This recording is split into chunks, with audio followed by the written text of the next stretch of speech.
Assalamualaikum warahmatullahi wabarakatuh. Kali ini kita akan mengenal bersama apa itu bimbingan dan konseling.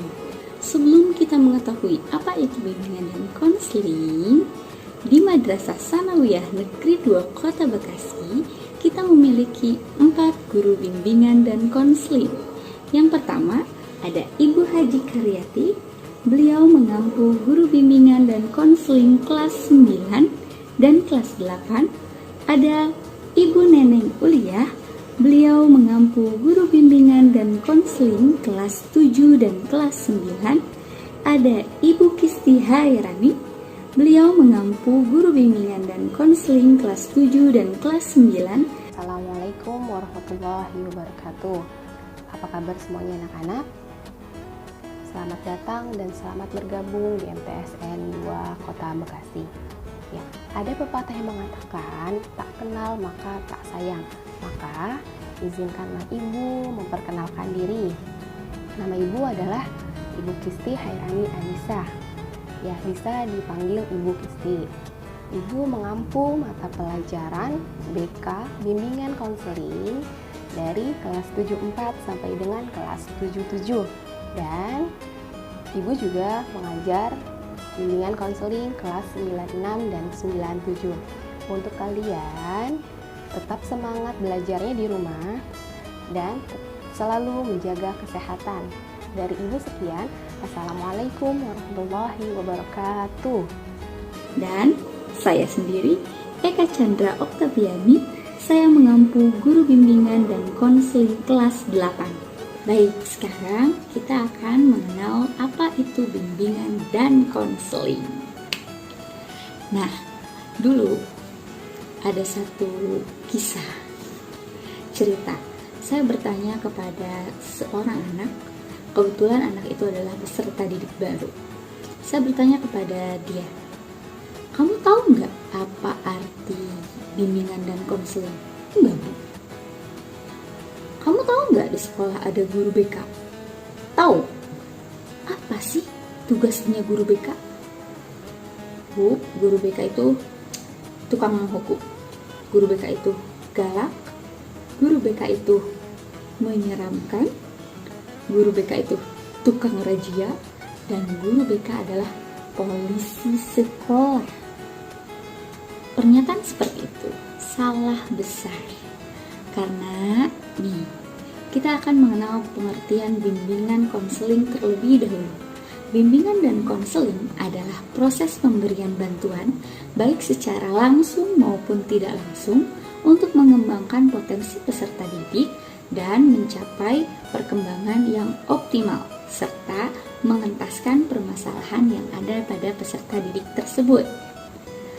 Tujuannya adalah untuk mengoptimalkan pencapaian perkembangan baik dari segi aspek sosial, pribadi, belajar, juga karir mereka.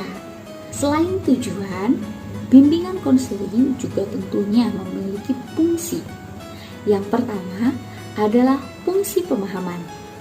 Fungsi pemahaman ini diberikan untuk peserta didik agar memahami dirinya sendiri, lingkungan, serta memahami masalah yang ada di dalam peserta didik itu sendiri. Fungsi yang kedua adalah pencegahan.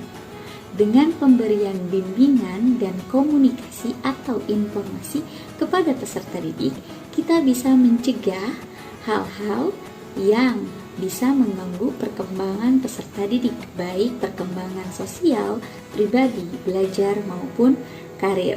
Dan fungsi yang ketiga adalah pengentasan atau pemecahan masalah. Jadi, apabila peserta didik mengalami permasalahan, baik itu aspek pribadi, sosial, belajar, dan karir, datanglah ke guru BK. Kita akan sama-sama menyelesaikan atau mengentaskan permasalahan tersebut.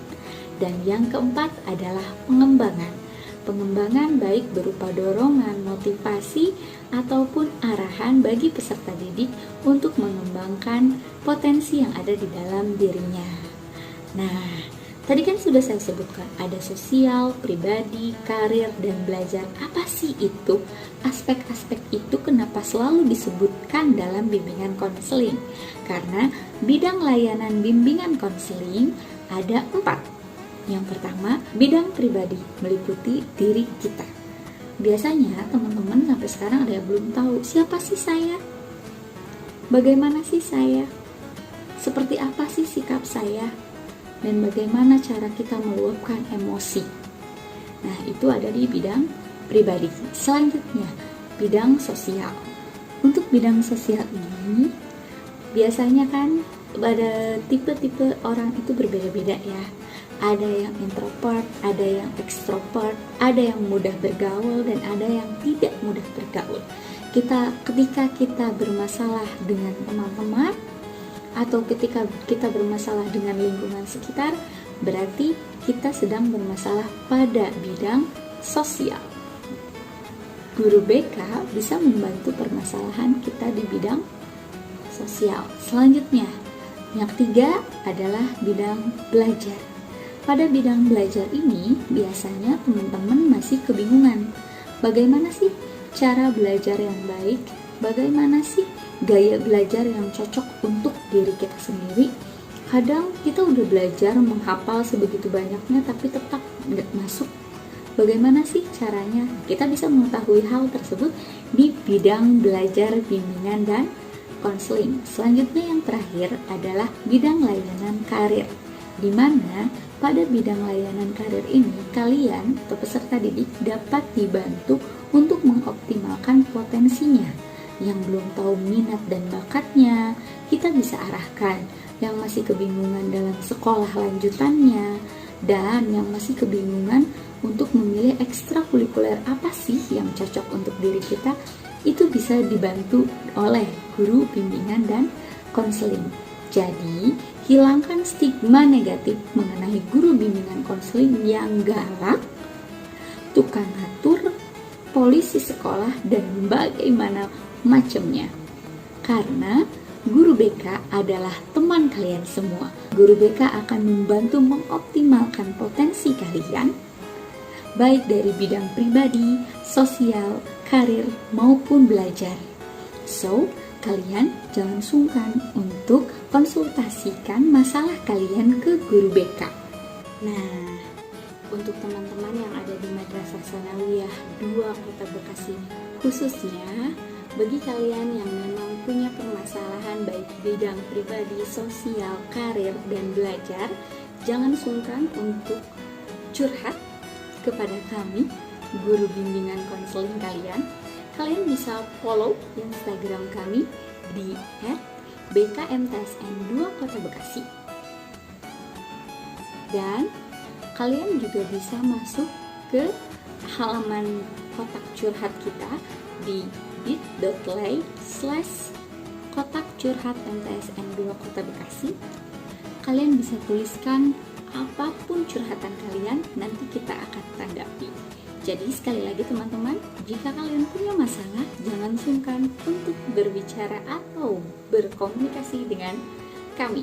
Konsultasikan masalahmu, jangan takut. BK adalah sahabat kita semua. Terima kasih.